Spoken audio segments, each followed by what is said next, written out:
What are we working on today? We're working on accuracy, punch accuracy, which is really about your punch selection. And really with that punch selection, it's understanding where your opponent's targets are or where their head is. So I'm gonna show you 3 places where we're gonna do that with 3 guinea pigs behind me somewhere. One of them is preparing for his first amateur fight next year. Maybe 2, maybe all 3, we'll decide. But that's what they're working on today. So we'll do it in 3 spots. We're gonna use the mirror, we're gonna use the slip line, and we're gonna use the punch donut with me so we can get as much bang for our buck with our power. But we're working on punch accuracy today, which is punch selection and location and understanding where your target is according to your opponent, which also means on the flip side, where you are as a target for your opponent as well. But let's get into the first area, which is going to be in front of the mirror. Spot from you, Lucio. So you guys will see that there's 3 seams. Camera, if you guys can see as well. The seam of the mirror is where 2 mirrors meet, and so we're gonna use this to understand where our head slot is and where our opponent is from a target standpoint, right? So if I split and I'm in the orthodox stance, left foot on one side of the mirror, right foot on one side of the mirror, if both my heels are down, that means my head is right on the seam of the mirror. Remember, I don't want you guys really in this position unless you're baiting shots and you're baiting punches. And when you are baiting punches, you're not guessing which way you want to go. You've already made the assumption that you're going to go to a particular side. It's not going to be dependent on what your opponent throws, right? So for us, when we pick a particular side right now, it's understanding that if I throw a big right hand, I am going from right to left off of this, right? I'm going here. Now, depending on where I threw that shot, this mirror is going to tell me if my opponent's head is over my left toe, I'm going to shoot the shot there, right? But in the midst of me throwing this big right hand, let's go and say that my opponent has good head movement. So at this point, I understand that instead of throwing the right hand over my left toe, right, I would still go big right hand, but I'm going to throw it over my right toe. But now if I throw it over my right toe, and my opponent is orthodox as well, they're now in a position to throw a big left hook at me, right? So how we always talk about how our exits have to be part of our setup and part of our choreography, right? I'm already understanding that if I change my punch location, right, they have to account for the new location that my opponent's in. So if I shoot this here, I have to roll underneath that left hook. You see how that works, right? So if I go big hand here, I'm on this side of the seam, but then also my opponent is on this side of the seam, so this is where my eyes are going to go off on this side of the seam. So now if I want to protect this position, I'm here, right? Now the next shot that I throw, if it's going to be with my left hand, it's going to be the entry point. So if I throw a left hand here, that's where their head is, right? Okay, if their head still stays there, that's where I'm going to shoot the right hand. But what if their head moves? I would go here, I would throw that right hand there, and I would loop it to catch their head, right? But are they now not, am I still not vulnerable for that left hook again? So that way, that means off of my exit, I throw here, I have to roll under this way. Same thing as far as off of the back foot, right? My opponent might be right over here with me. So now if I go ahead and shoot this shot here and they stay here, that's where that left hook can go. But if I go ahead and shoot my shot here and they move their head, I'm still going to swing this left foot over. I'm just going to throw it over that side of the mirror so I can go ahead and catch their head the same way I did with the right hook. But once again, I have to understand what position I put myself in so that way my exit is involved. If they're on that side, they're in a right-handed position. So I have to exit away from their right hand. So if I come here, and I shoot that shot there, they're over there, I'm exiting that way. So you see how we're using the mirror to make sure that we throw our punches correctly, and we can also understand how when we protect the position sometimes, we can allow our opponent to throw a wrong shot, because right now, if they're in this back foot position or in a right-handed position and I'm in a left-handed position here on my front foot, and they throw a big right hand and I catch it and I stay here, all I have to do is stay to now go ahead and turn this left hook over where their head went. But if I missed, I got to go ahead and roll under. And we're stationary right now. You guys understand that I can use my head to go ahead and exit. I can go ahead and step in to exit. I can go ahead and protect with my hands. But right now we're just stationary so we understand how to take these positions with these shots. Go as slow as you need to be correct. If you can't do it fast, that means you probably can't do it slow. Does that make sense? So the first area we're going to work on, this is the mirror. You guys are going to go a minute on, 30 seconds off. Remember, we're doing a minute at a time because I want you guys' intentions to be pure. If I give you 3 minutes, you guys are going to zone out for like 2 minutes, right? And then now you're going to pick up those bad habits. So we'll go a minute at a time, then we'll get about 30 seconds for a brain break, and then we'll go into it again. So we have 3 rounds, minute on, 30 seconds off. Does that make sense?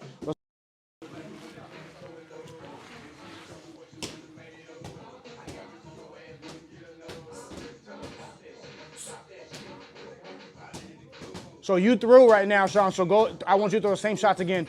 You threw left hook, right? You threw rear uppercut, where'd you throw it to? So they're over your left toe, right? So now where'd you throw the left hook? Where'd they move to? They move there when you threw the left hook? Okay, so what shot are you rolling under? The right hand. You roll underneath the right hand. Roll underneath the right hand. So do it again. Slow. Slow down. Just left hook. Where's their head? Take your time. One punch at a time. Throw the left hook. Where's their head?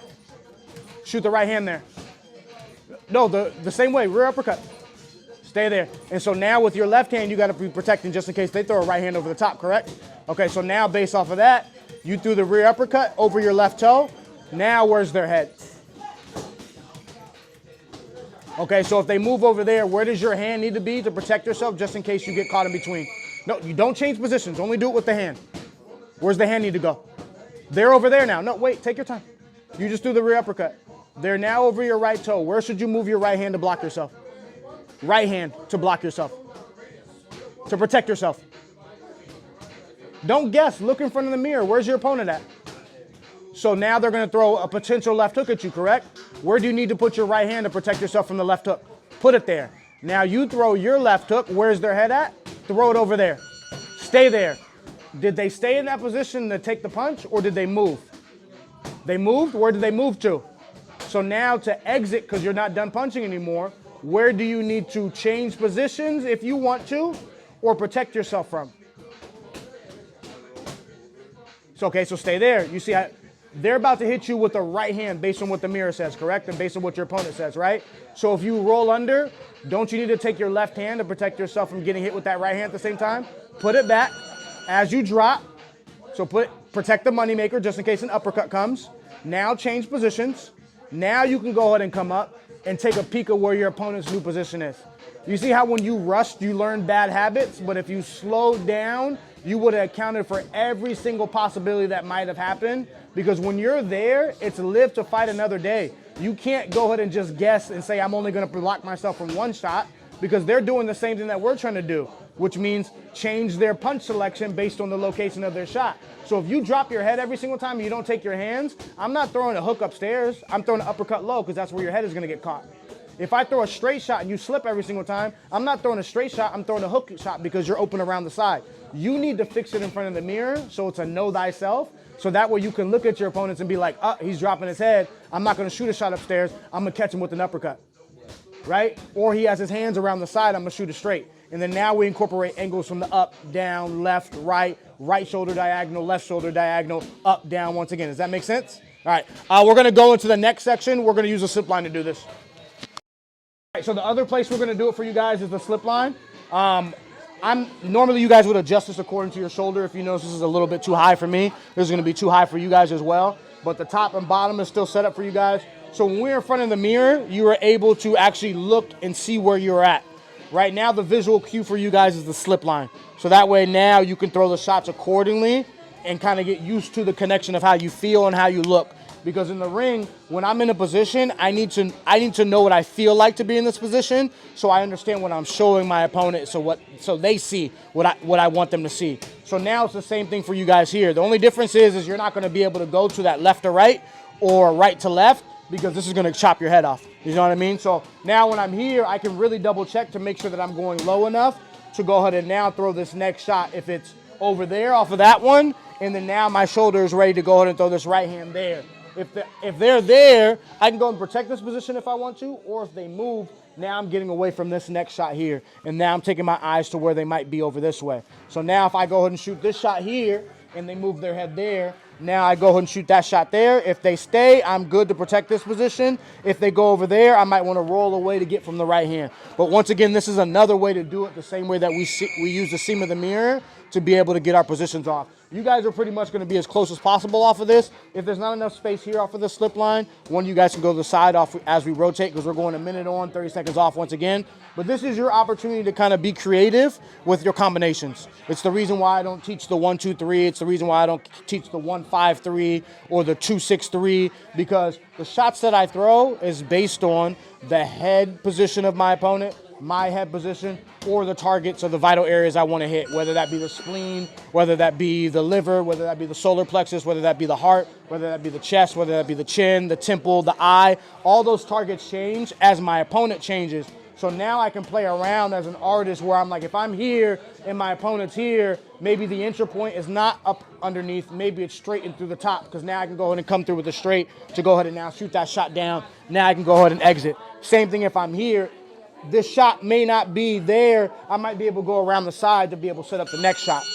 I just understand where people's heads are at and what the target is and where I might be according to their target. Remember, once again, this is not just going to be only orthodox to orthodox. This might be you're fighting a southpaw. So understand if I'm fighting a southpaw, their right toe is there. But head slot stuff is still the same. Southpaw, if they're here, we're both in that front foot. So now if they move their head, I might be able to manipulate their head with the right hand to now move their head to the back foot. So now I can shoot a big left hand because they're over there. But then now based on where they're at, if I go ahead and roll underneath their lead hook and I'm here, I just line myself up for their rear left hand. So you see how I can use this slip line to kind of get used to the choreography that would happen, whether I'm fighting somebody orthodox, or where I'm fighting somebody southpaw, or as their head slot moves and change. So now once again, this is another time that we can go and use this. Does this make sense to you guys? Minute on, 30 seconds off, same premise as before. Intention's good, 30-second brain break. Make sense?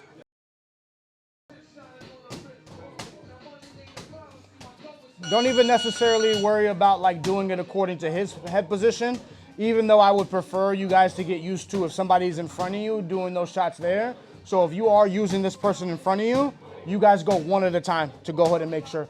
So, right? Just so you understand like what's happening in front of you. So right now, you guys are both in the back foot position right now, right? So stay right there, make sure that your hands are ready. Usiel, you'll start with whatever combination you want to throw according to Alan being on his back foot. Go ahead. Stay there. So now that's the shot that you threw, correct? Yes. Right? So are you going to throw another shot or you're going to exit right now?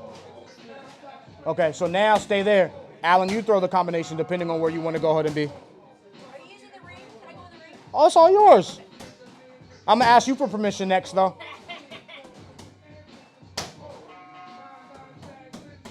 So now based on where he's at, what shot would you might have had to get away from? All right, so what is he back foot or front foot? What's the biggest shot he can throw at you according to your head position, your head slot? Okay, so now if you threw that shot, you would have exited to probably get away from a right hand. So you would roll to the front foot. Stay there. Usiel, you throw your combinations. Stay there. So look, Alan, what did Usiel just do for you? He set himself up to go ahead and get hit with a big left hand. And what I mean by setup is that when we do big movements, either from down, up, left to right, rotation to rotation, in order for us to do the next thing, we have to finish our movement. So right now, go back to that combination that you did so you guys can see how important this is. You went there, and then so for you, stay there. He shot a rear uppercut, which is not going to give him much bang for his buck based on where you're at, because that's not going to be a really knockout punch for the most part, right? So you started rolling under. Stay there. Start rolling under. Stay right there. You see how all you had to do is just turn that left hook over? This is the reason why we're doing this. So if we're patient and we understand our positions, we can have our opponent throw themselves out of position. Because you just rolled under from a shot that wasn't even coming to go ahead and set yourself up for a left uppercut, for a left hook. So you see how just doing stuff without understanding why you're doing it and being aware of doing it can set yourself up for the next shot? That's the importance of this right now. Take your time and make sure it's correct. It's the same thing I said before. Go as slow as possible. If you can't do it slow, you for sure can't do it fast. And then for this drill particular, do we have to keep our head on the same side? Like, No, you can change. Just understand that you need to account for the new position. so like, let's say he's right here. Stay right there. Stay right there, Usiel. Like, let's say he duck under to his front foot. Yeah, I throw that left hand, but I end up on my back foot. Right? that's fine. Same thing, because you want it. If you want to throw the biggest left hand you can, you do want to end up on your back foot. But then now just account for the new position that you're in and what he can throw at you and what you might be able to throw. Every single time that you change positions, once again, you can throw when you're in that position, you can throw as you're going to that new position, and you can throw from the new position. But once again, you're in a new position. So every new position that you get into, you have to be able to attack, defend, and move. If you have one of those things you're not able to do, that means you're out of position. Does that make sense? That's why we train position so much. So we'll finish the last minute here, and then we'll end on the punch donut with you guys. But let's finish the last minute here. Sean, you're back on the slip line, and Usiel, you're out right now. No, if you are on the shot, stay there. I mean, you're training. This ain't like Hollywood production where I'm like, hey, you're in my shot. Like, I'm training you. Yeah, you're supposed to be in the shot. All right, so last area we're gonna do this is punch donut. Actually, now you are in my shot. You know what I mean? Now I think about it. So last area we're gonna do this is on the punch donut, a punch round, whatever you like to go ahead and call it. This is the tool. So we're actually gonna have him throw those shots to get as much bang as for his buck as you can, depending on the location. So if we think about it like this right now, let's go rear uppercut over your right toe. Remember, don't turn the toe. Stay there. Now, if I move, you're gonna throw this left hook here. Still turn the toe. Now get away from that right hand. Roll under. Oh, stay in. I want you to stay in pocket right now. So shot here, shot there. Nope, shoot it there, roll under. Stay there. Now we'll get into the next spot. Turn that toe all the way for me. Turn the toe all the way. Perfect right there. Now we're going here.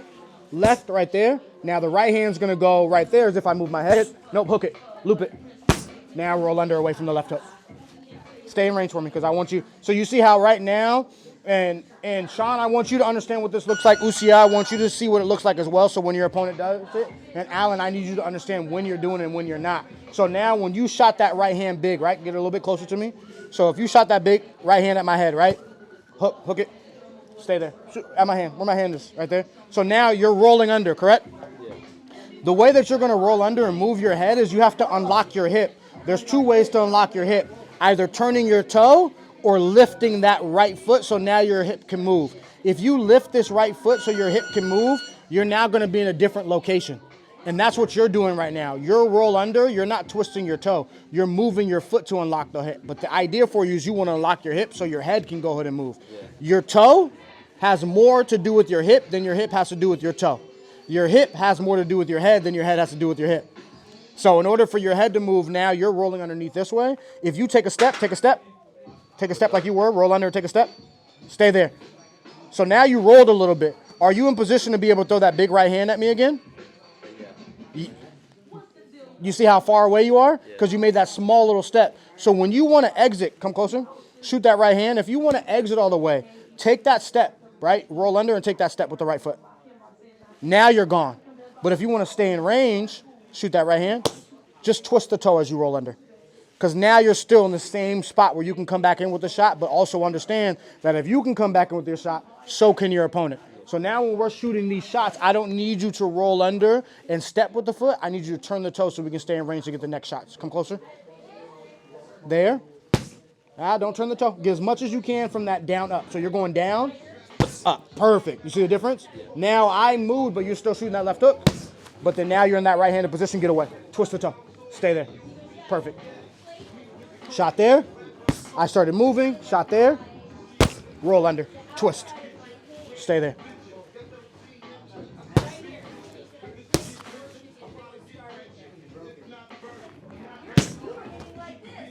Perfect. Roll under. There it is. You still want to do that small little fix. And once again, this is the reason why we need to do the reps. And for you guys, this is important why we do the reps as well. When you guys are with me, we need to be focusing on IQ and application so that when you guys fight, you understand what this looks like from an application standpoint. But we still have to do the reps. That's the reason why I give you guys the homework, so you can work on punch technique on your own. You can work on your conditioning on your own from a rhythm shot standpoint. You can work on your footwork on your own, because I don't want your guys' hour with me where I'm just staring at you and you're just doing reps. I'd rather have you guys work on the application with me, so that way when I'm cornering with you, when you decide to fight, if you decide to fight, we're already in page where it's like, Alan, I need you to go ahead and set up an 11. Where's their head go after you go ahead and shoot the right hand? You're like, coach, it goes over the right toe. I'm like, I'm not sure. And I'm like, okay, let's go ahead and get that information out there. And then now when we confirm the information that it is over the right toe, now I scream corner talk to you and we know where we should be throwing that right hand and change it.